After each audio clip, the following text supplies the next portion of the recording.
Olá, seja muito bem-vindo ao Publicanos e Fariseus. Este é o 6º episódio da nossa primeira temporada, Cassiana. Podemos chamá-lo assim. Uau. Ainda não discutimos as temporadas do Publicanos e Fariseus, pois não? Também ainda não falaste comigo sobre cachê nem nada disso, por isso eu estou à espera de ver as condições para as próximas temporadas. Talvez, exato. Bom, foi o Publicanos e Fariseus. Muito obrigado por ter estado aí desse lado. Se não houver aqui uma política de igualdade, eu saio. Não termina a temporada. Não, sabes, aqui no Perspectivar é tudo igual, é tudo igual. Okay. Tudo igual, é igualdade de direitos para todos, de salário para todos, todos têm direito ao mesmo e... e é um número muito redondo. Enfim, mais uma vez bem-vindo ao Publicanos e Fariseus, bem-vinda Cassiana. Hoje temos um programa interessantíssimo, hoje é daqueles dias... A minha aposta do programa de hoje é hora e meia, menos de hora e meia de derrota para mim. Vou tentar acompanhar-te, apesar de ter algumas coisas a seguir, mas vamos ver no que é que isto está. Exato. Menos de hora e meia a discutir este assunto, para mim, parece que não vamos chegar a lado nenhum. Deixem-me só lembrar a todos que o Publicanos e Fariseus faz parte de um podcast chamado Perspectivar. Além deste conteúdo, o Publicanos e Fariseus temos muitos mais conteúdos em formato áudio, em podcast.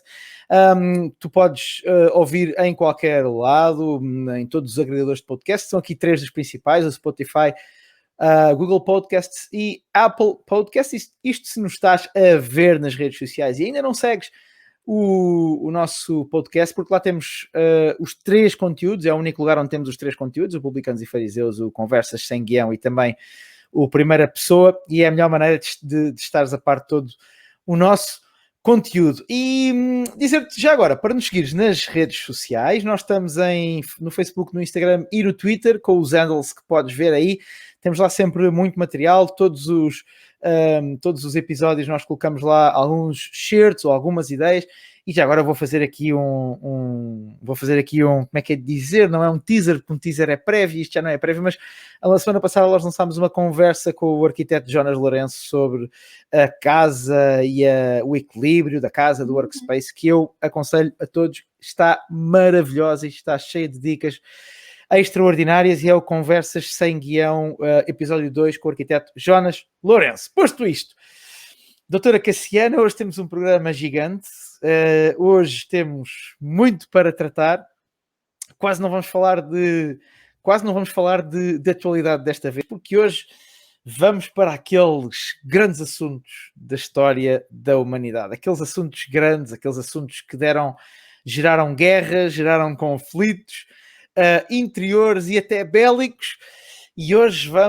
se calhar vamos começar pelo mito, é o normal, não é? O que é que tu achas, Cassiana? Vamos ao mito, a ver se eu não me engano, vamos a isso?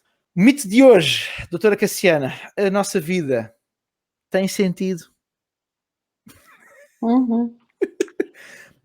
Eu diria a este mito que os nossos problemas começam quando ela deixa de ter. É justo. Por isso, a resposta ao mito hoje... Sim ou não? Vamos lá. Se é mito ou verdade, eu diria que a vida tem de ter sentido. E quando nós o perdemos, é difícil sentirmos-nos bem, agirmos, termos relevância no mundo em que vivemos, sentirmos que estamos aqui para alguma coisa. E por isso eu acho que ninguém quer viver uma vida sem sentido, mas às vezes andamos a vivê-la dessa maneira, não é? Sem muito tempo para pensar no rumo que estamos a dar às nossas ações. Eu acho que é um dos motivos principais de alguém chegar à consulta, é sentir que está a viver uma vida em automático e que muitas vezes a depressão, a ansiedade, e falando de 2 das patologias que são mais frequentes hoje, são no fundo uma forma que o nosso eu encontrou de se organizar para resolver aquilo que pode ser um problema de sentido na vida. Este é um assunto enorme, não é? Quer dizer, isto dá pano para mangas. Eu acho que tu colocaste as coisas nos termos muito interessantes. A vida tem de ter, não é? E usaste essa expressão. E eu creio que há aqui dois lados, e se discordares, faz o favor de dizer, mas eu acho que há aqui dois lados em que há de facto momentos em que nós sentimos, e atenção à palavra que eu usei, momentos, ou seja, instantes, em que nós sentimos que a vida não faz muito sentido. Mas isso não significa que a nossa vida num todo não tenha sentido. E eu acho que há que dividir aqui um bocadinho as águas entre ambas as questões. Porque uma coisa é o que tu dizes, e eu acredito quando tu dizes que a maior parte das pessoas que chegam à consulta sentem que a vida não tem sentido, que isso é uma coisa um bocadinho mais lata, um bocadinho mais alargada, e não apenas aquele sentimento momentâneo que às vezes até é circunstancial, ou seja, está ligado a alguma coisa que aconteceu, em que nós sentimos que, bom, isto não faz sentido, isto não está a fazer sentido, a minha vida, a conjugação de circunstâncias, e às vezes são momentos, e nós aqui em Off Record, antes de começarmos a gravar, estávamos a falar da morte. Hoje é só temas leves, não é? E, por exemplo, perante a morte temos há uma grande parte do ser humano que tende a pensar que a vida faz pouco sentido, não é? Mas lá está, muitas vezes isso é circunstancial ou é às vezes até um bocadinho emocional. E eu acho que esta pergunta tem muito mais a ver com lá está, é a tal pergunta grande, não circunstancial, e é um bocadinho, se agarrarmos na palavra sentido e a trouxermos para o contexto rodoviário, em que a estrada tem um sentido, ou seja, o que é um sentido? Leva-nos a algum lado, leva-nos a algum destino. Eu diria que a pergunta é essa, será a vida como eu estou a viver, será que ela me leva ou está a levar a algum destino? De forma controlada? Ou seja, será que eu estou na estrada correta? Será que eu estou no sentido correto? Estás a tocar num ponto-chave, que é o vazio, a angústia existencial, ou como dizia Frankl, que é o autor em que me inspirei para hoje e vamos falar mais sobre ele. Ele é um psicoterapeuta, um médico que sobrevive a Auschwitz e que nos escreve sobre isso e que apresenta a sua teoria, que é a logoterapia, que é a terapia do significado. E quando ele fala do vácuo existencial em que nós podemos cair, e diz, isso não tem que ser uma doença necessariamente, pode haver uma angústia que se acende em ti que te diz, não é este o caminho, que é disso que tu estás a falar. E podemos sentir essa angústia e conseguir relacionar-nos com ela, que é, o que é que esta tristeza me está a dizer? O que é que este vazio me está a dizer? Que eu estou no sítio errado? Que esta dimensão da minha vida não faz sentido nenhum. Eu tenho que reorganizar-me. E se eu não tiver cuidado, isto vai ter aqui um efeito de contágio para outras dimensões, que é a velha questão de eu estar frustrada no meu trabalho e transportar isso para casa, por exemplo. E essa angústia, eu consigo ouvir o significado dela e perceber, vou dar um rumo diferente à minha vida. Mas também pode acontecer que a angústia toma uma dimensão, ou nós não temos equilíbrio naquele momento para tomar um rumo diferente e efetivamente nos desorganizamos.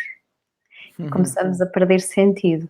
E ainda há o caso de percebermos que algumas pessoas têm mais dificuldade em ter uma orientação para um significado na vida.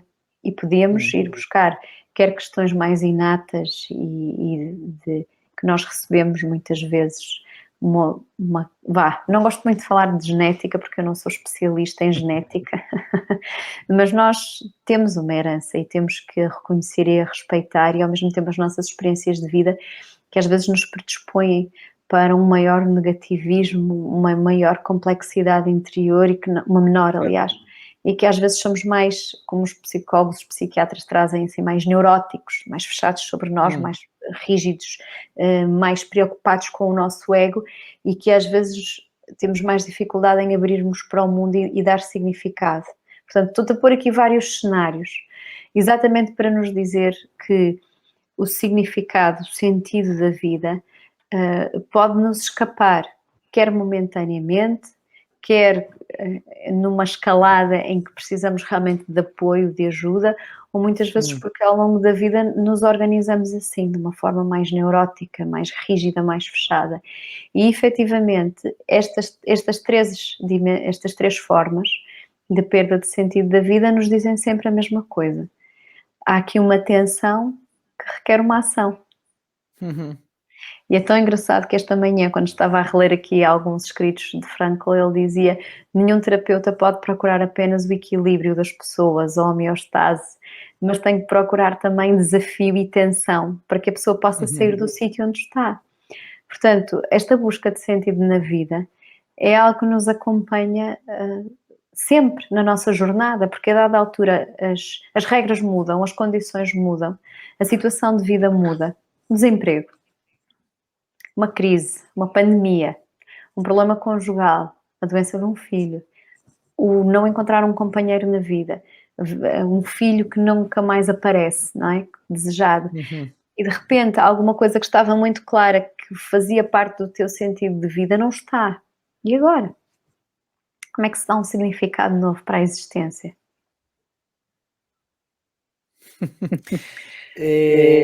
Vai. Abri as caixas todas. Exato.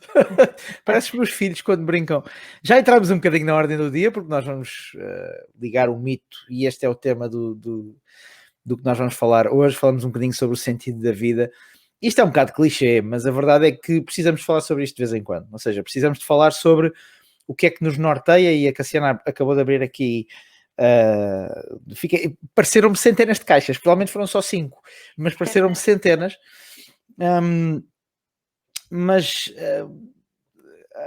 Falaste de tantos conceitos, falaste da tristeza, falaste do rumo, falaste daqui de tanta coisa agora que fiquei, vou ser honesto, nem sei bem por onde pegar, e é difícil, eu sei sempre por onde pegar, e hoje deixaste-me aqui em dificuldade, mas esta ideia do sentido, lá está, do rumo para onde vai a nossa vida, e tu próprio agora mencionaste circunstâncias, a perda do emprego, a tentativa, por exemplo, de ser pai ou de ser mãe e o não conseguir, a perda de alguém,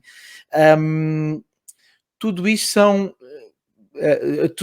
circunstâncias que muitas vezes, e isto pode parecer um contrassenso que eu vou dizer, mas eu acho que é um conforto e um consolo quando nós nos lembramos disto, que estas circunstâncias muitas vezes são catalisadores, são combustível para encontrarmos o sentido da vida. E eu vou dar um exemplo muito, muito prático de uma frase que eu gosto muito, e eu, por causa da minha função e do meu trabalho, uma das coisas que de vez em quando me calha, eu faço aquilo que se chama oficiar funerais, ou seja, faço o ofício do funeral.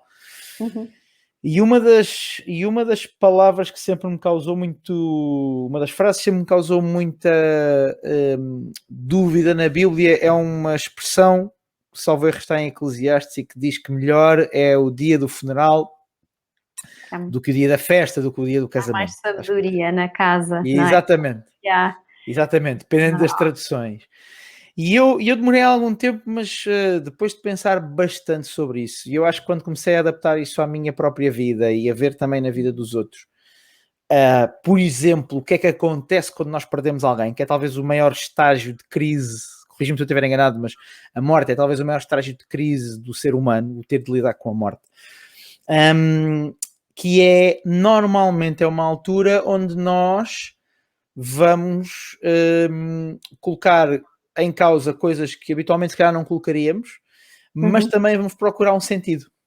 Ou seja, esse momento de crise muitas vezes é catalisador da busca, da procura de um sentido. Isso revela-se muitas vezes nas crenças, na fé, na procura de uma razão, de um sentido, de uma razão de ser, de uma razão de porque é que eu estou aqui enquanto indivíduo, mas também é essa procura coletiva do que é que nós estamos a fazer aqui enquanto humanidade. E eu creio que se nós pensarmos assim, acaba por nos trazer um consolo e um conforto à nossa vida, e é interessante porque nós adoramos e muitos de nós gostamos muito de ler livros, artigos e histórias das pessoas bem-sucedidas, e quase todos eles, o seu sucesso, a maior parte deles apontam o início da sua caminhada num evento mau, às vezes até catastrófico. Alguma coisa que correu mal, uma morte, uma falência, E é interessante porque depois também nunca nos lembramos disso para nós mesmos, ou seja, nunca nos lembramos dessa possibilidade, ou raramente nos lembramos da possibilidade que esses eventos, às vezes até catastróficos, não nos lembramos do potencial que esses eventos podem ter de nos colocar numa determinada perspectiva e nos adicionar sentido, rumo à vida.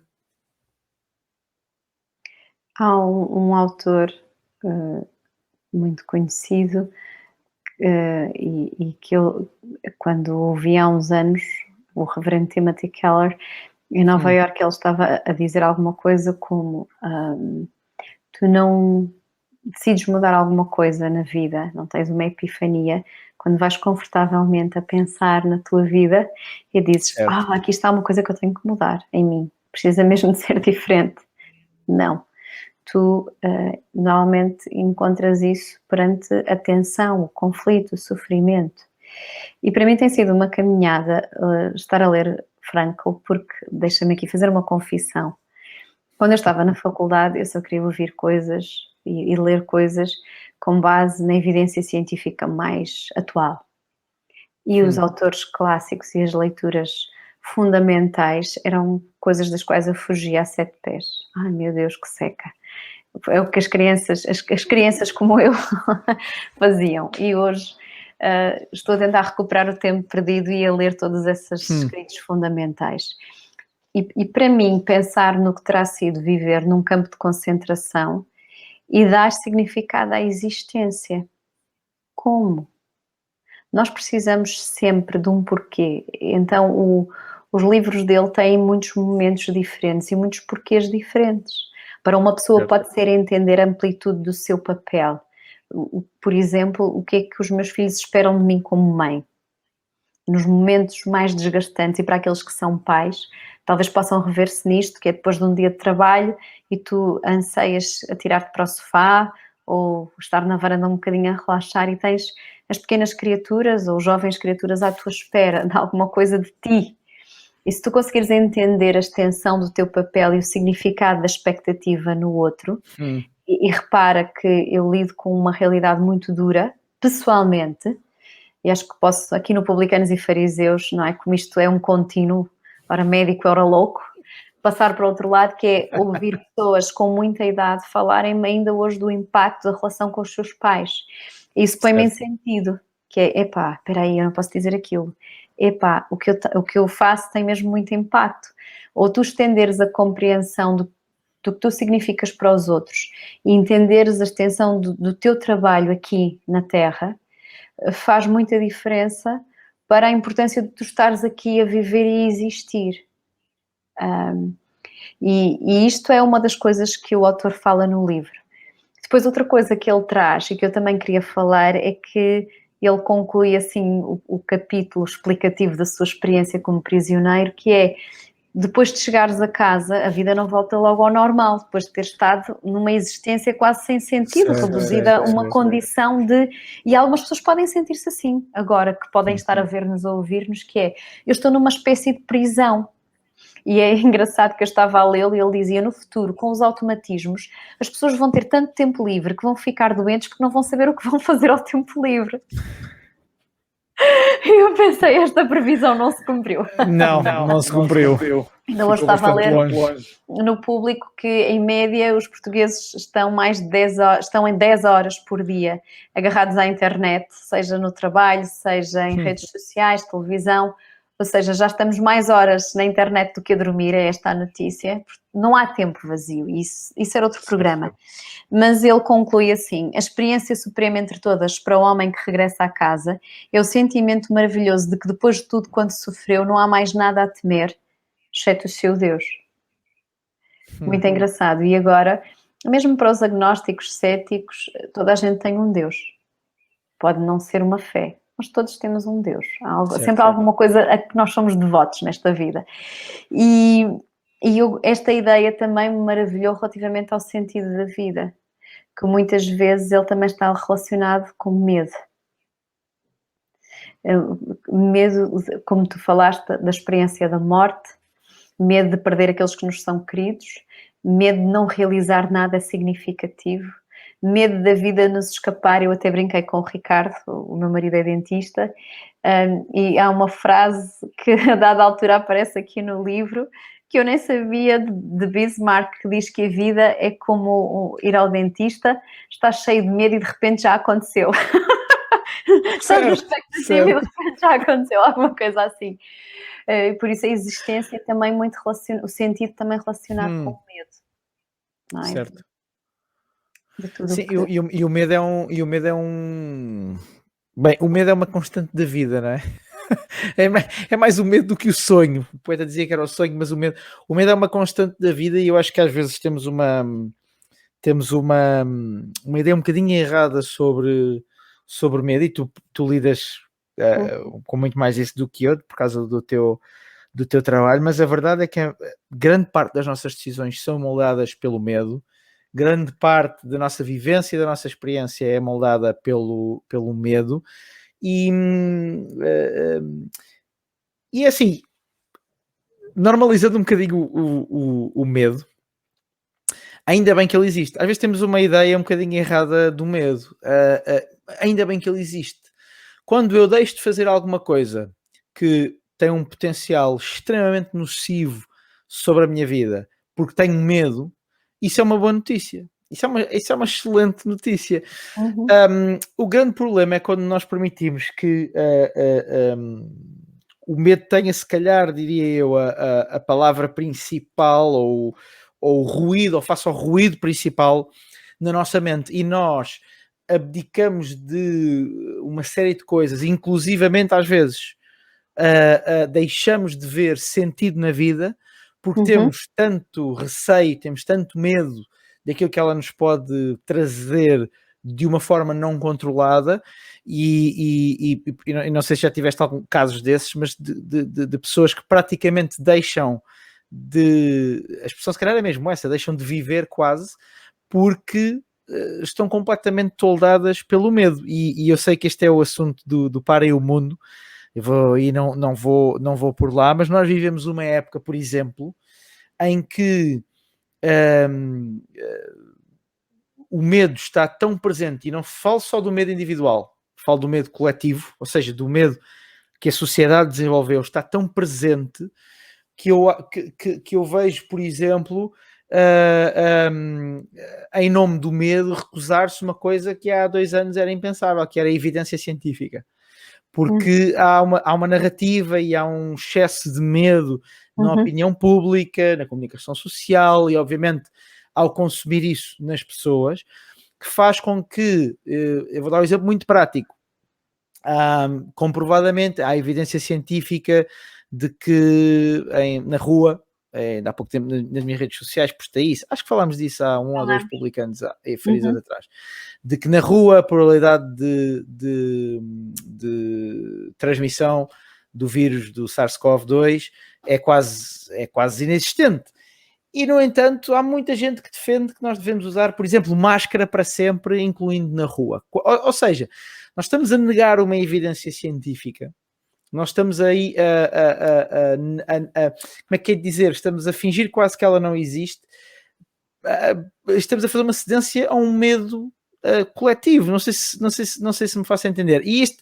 E esta forma de viver aplica-se também muitas vezes aos nossos medos individuais, em que nós cedemos muitas vezes no nosso sentido da vida, nos nossos planos, nas nossas ações, porque temos medo, porque estamos tolhidos pelo receio de que alguma coisa saia fora do nosso plano ou que saia fora do nosso controle. E eu acho que a melhor demonstração disto, e eu gravei um primeira pessoa há pouco tempo sobre isto, a melhor demonstração disto, e esta provavelmente é uma frase que tu já ouviste em consulta, muito provavelmente, porque eu já o ouvi enquanto conselheiro e amigo e conhecido, pessoas que dizem que preferem, por exemplo, viver sem expectativas.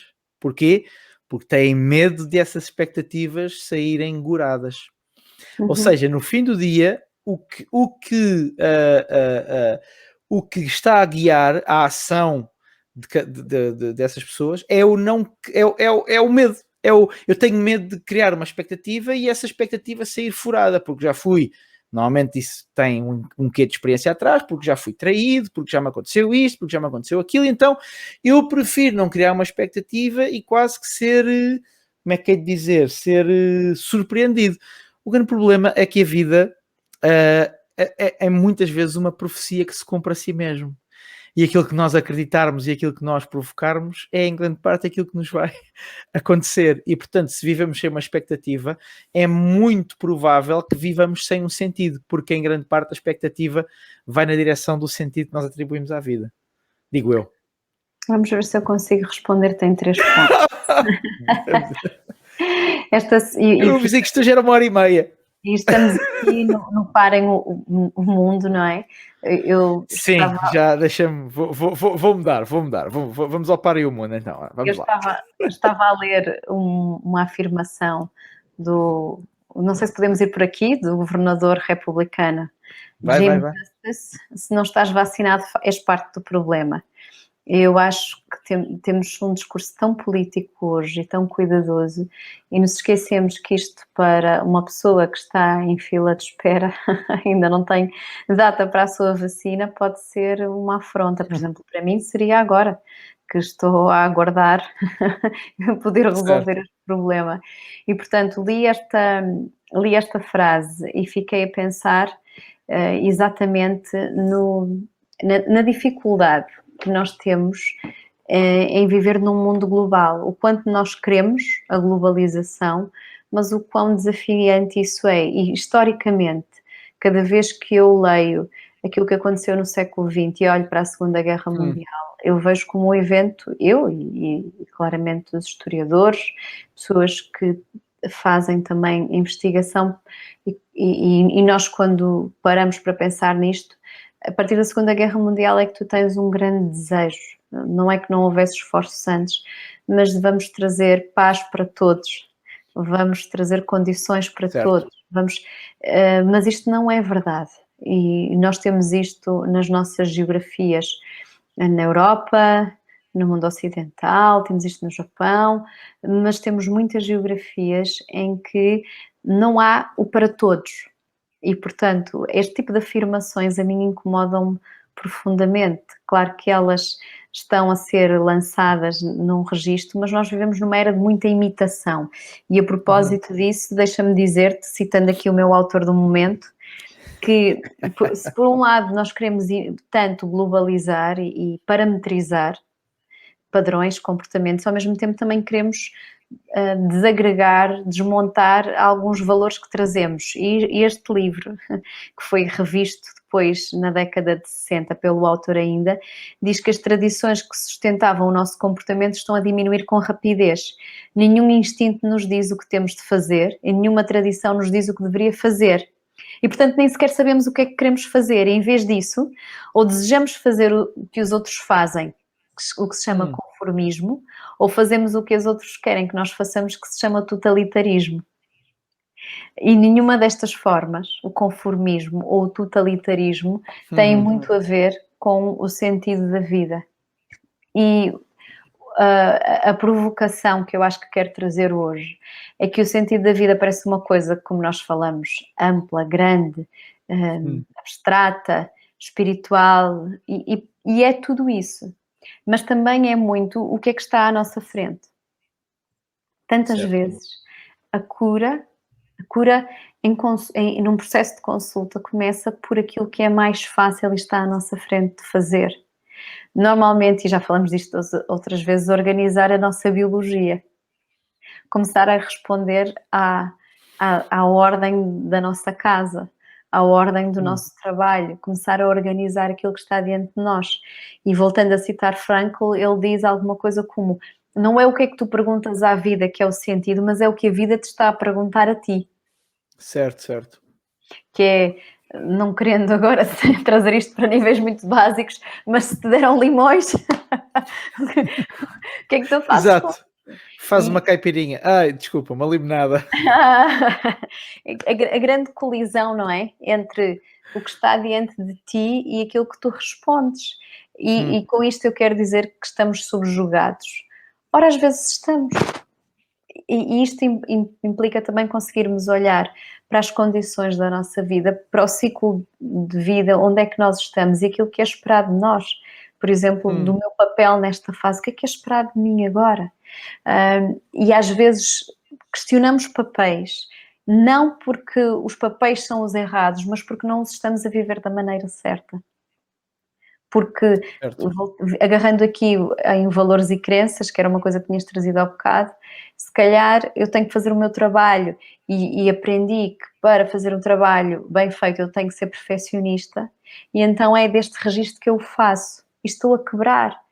Então, se calhar não é o meu papel neste mundo como profissional que está em questão, mas a maneira como eu o estou a fazer, que me está a fazer perder Certo, sentido da certo. vida. E eu vou relacionar isto com o que tu falaste há pouco sobre o medo.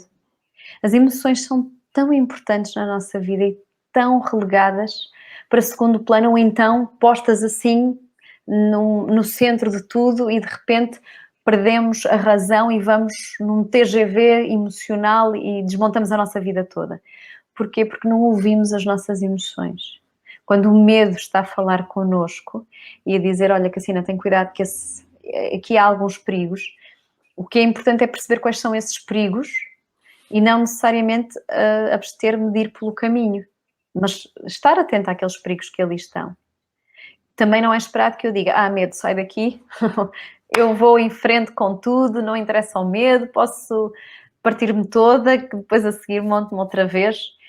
Mas isto, eu quero enfatizar muito que o sentido, conseguirmos fazer sentido da nossa vida é conseguir olhar para o que está diante de nós e conseguir relacionar isso também com o que estamos a sentir e procurar ouvir a mensagem daquela emoção. Qual é o significado deste medo?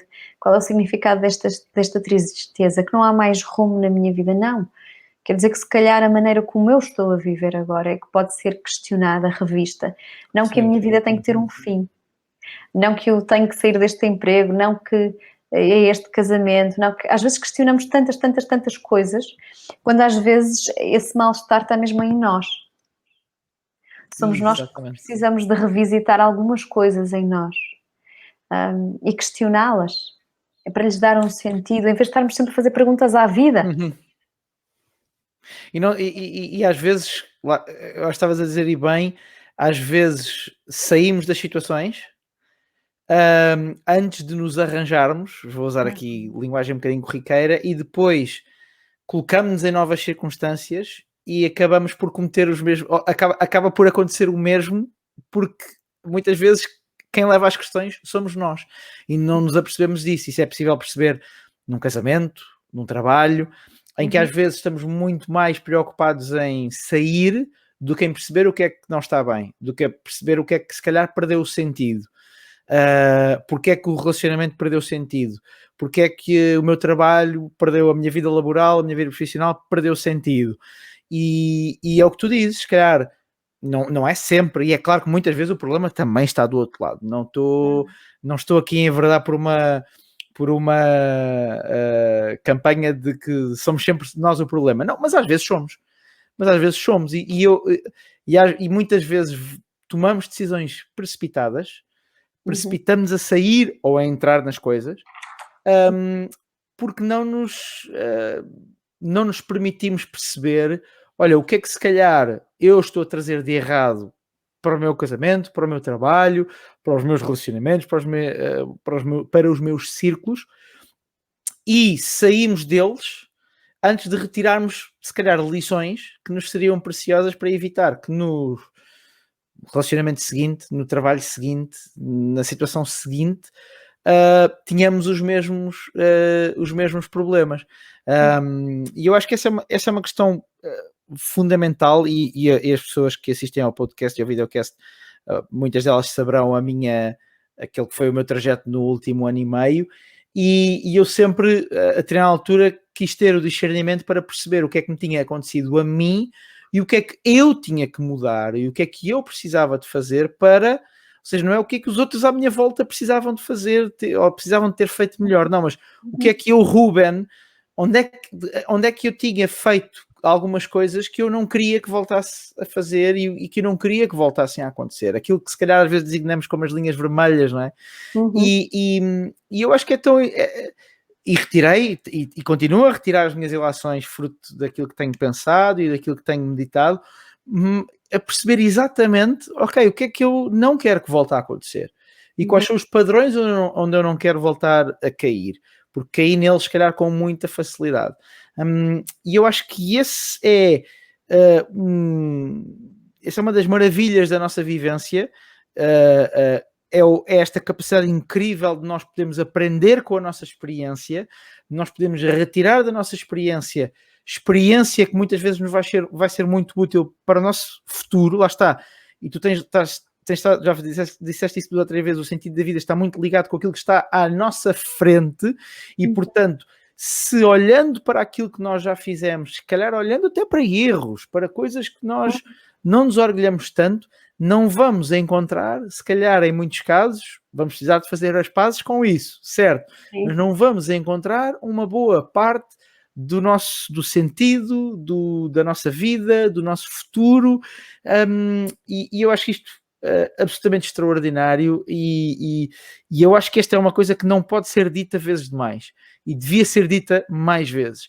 E é interessante porque me parece que o mundo gira todo um bocadinho ao contrário, que é, o mundo gira num momento em que se tu foste uma vez uma coisa, para sempre serás. Se tu foste uma vez criminoso, para sempre serás. Se fosse uma vez, vou usar um exemplo muito extremo, mas se tu foste uma vez assassino, para sempre serás assassino. Serás sempre conhecido por isso.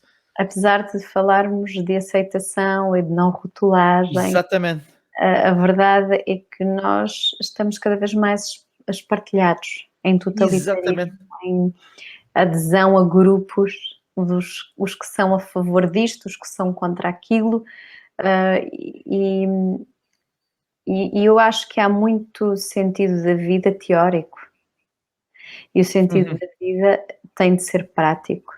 Certo. Eu nunca vou esquecer, e vou ter de ir embora porque diz que eu tenho que ir trabalhar, mas coisa pouca. Tenho que contar isto. Eu fui mãe com 24 anos, estava a falar disso hoje com um colega. Se a minha filha seguisse o meu percurso, daqui a 10 anos eu vou ser avó, se ela me imitasse. E menos 10 anos a 9, na verdade, porque a minha filha faz 15 agora. E eu estava a pensar nisto e a lembrar-me da noite em que ela nasceu, e eu fiquei sozinha com ela no quarto, e eu vou-te dizer assim... o que foi o meu pensamento aquela noite toda. E agora, o que é que eu faço a isto? Certo. Não se vai embora. Não é um bebê. É uma pessoa.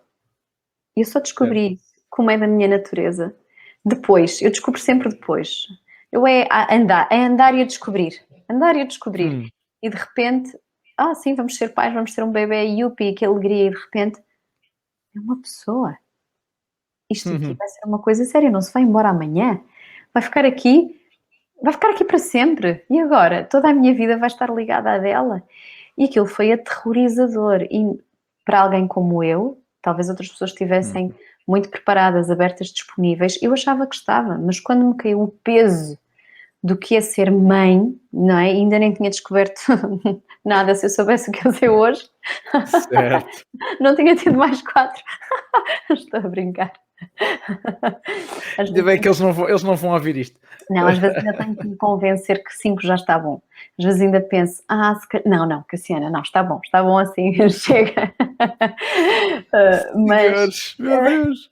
mas foi fazer sentido da minha vida agora, porque de repente apareceu um terror que era: o que é que tu vais fazer da tua vida agora? És mãe. Hum, Como é que vais ter realização? Como é que vais profissional?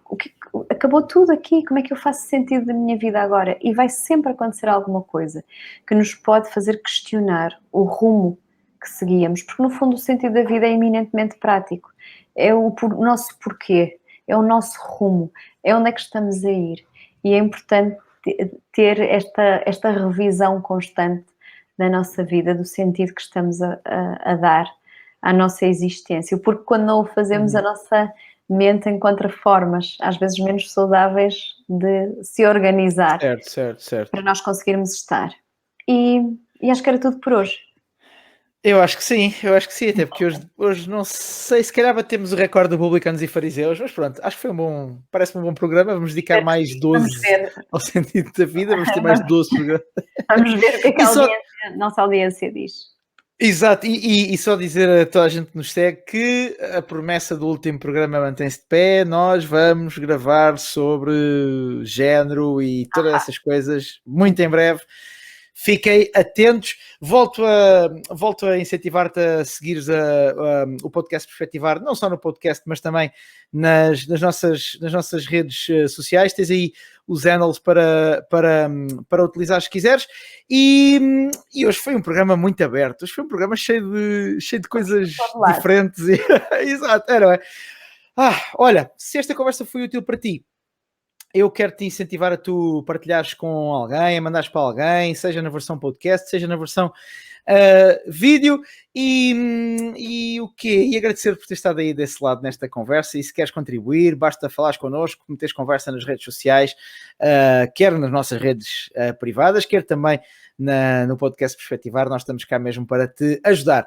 Lembrar a razão pela qual nós estamos aqui é porque a saúde da tua mente, da tua e da minha também, está ligada à qualidade daquilo que nós consumimos e da qualidade daquilo que nós ouvimos. Exatamente por isso nós estamos aqui deste lado. Quanto a mim, um grande abraço. Até à próxima. Tchau, Cassiana. Adeus, até breve.